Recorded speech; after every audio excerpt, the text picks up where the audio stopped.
Hey guys, thanks for watching. Thanks for listening. This is your host Thomas Tyree from On the Hot Podcast. Today, I have some bonus content for you guys. The bonus content we'll be covering today will be in the sport of basketball inside the NBA world. In today's bonus segment, I'll be sharing my biggest regrets of the NBA season. So these are the following regrets that I do believe the following franchises will regret as time goes on from what has surpassed from the regular season and looking back at their seasons, how they ended, what they could have done better during the regular season, this NBA season. So starting off with number one is the 76ers not letting Joel Embiid rest when he was playing through injury in the beginning part of the NBA regular season. Now, Joel Embiid playing in the beginning part of the NBA season in the winter time, playing, not being 100%, playing through a knee injury, and it was not a smart idea for the 76ers to allow Joel Embiid to play through that injury. They should have gave him some time to rest.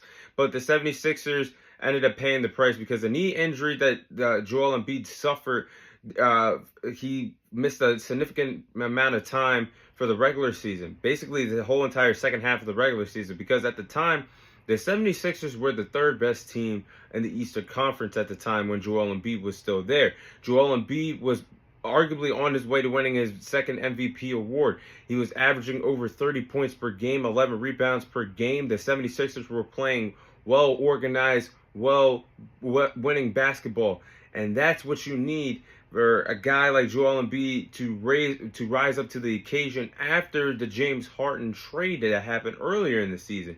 So, long story short, the 76ers, of course, ended up going through the play-in tournament because as this games went on, not having your best player, you're going to lose some games. And they did that. They fell to the bottom of the Eastern Conference standings, had to beat the Miami Heat in the NBA play-in tournament, and they got the 7th seed, but ended up getting a bad draw playing the 2nd seed in New York Knicks in the first round.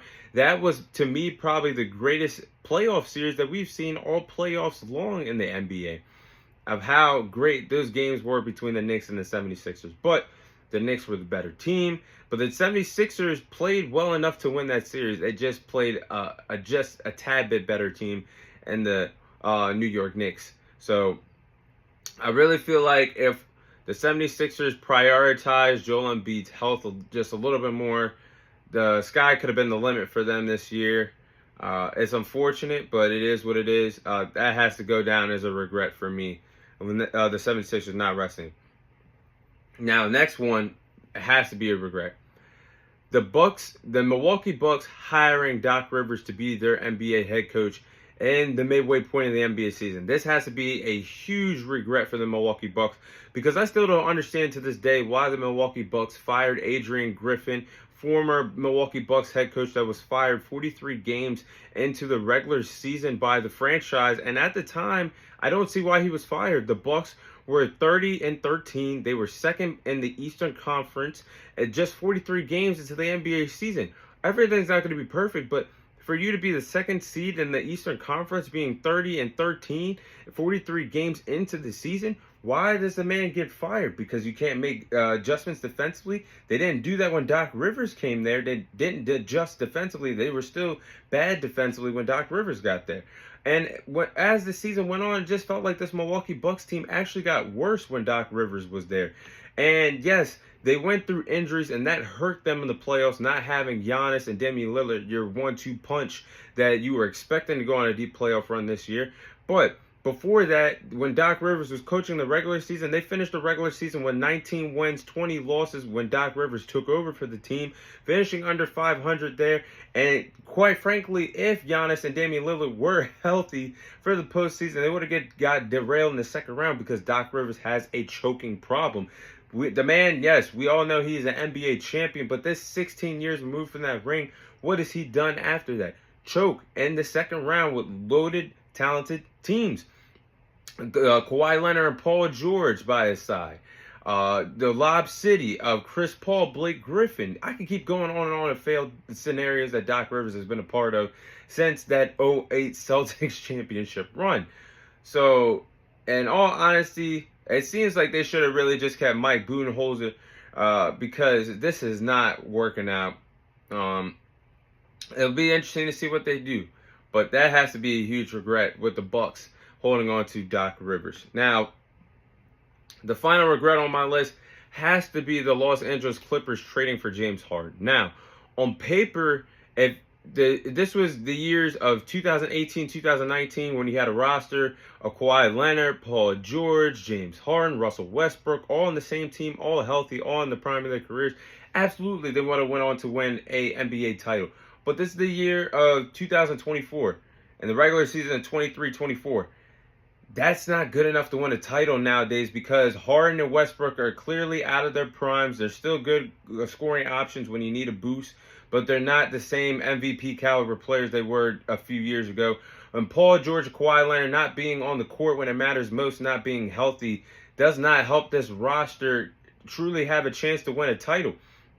And looking at this trade that how the Clippers got James Harden, it was not worth them, the Clippers, surrendering a 2028 first-round pick and a 2029 first-round swap and additional future first-round pick from Oklahoma City Thunder to get James Harden and for you guys to get bounced out of the first round of the playoffs. That has to be absolutely disappointing and gut-wrenching.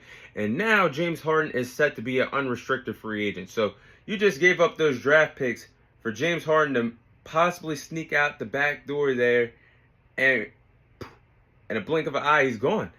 So you have to come to a realization that this was not the best choice. And also, Paul George is a free agent this summer as well. So you gave up a lot just to be bounced in the first round. You don't have any fire to play with in terms of first-round picks because you gave it all away to get Paul George when you trade away Shai Gilgeous-Alexander years ago before he became a star, and several first-round picks.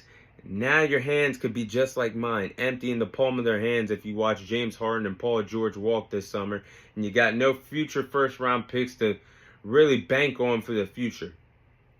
So that has to go as a big regret because that could jeopardize the franchise moving forward and could lead to a huge rebuild in LA after the Clippers just got a brand new stadium, a brand new arena, I should say, out there in LA. But those are my biggest NBA regrets of the NBA regular season. That is all the time I have for you guys today. Thank you guys for watching. Thank you guys for listening. This is your host, Thomas Tyree, signing off. And I'll see you guys on next week's episode.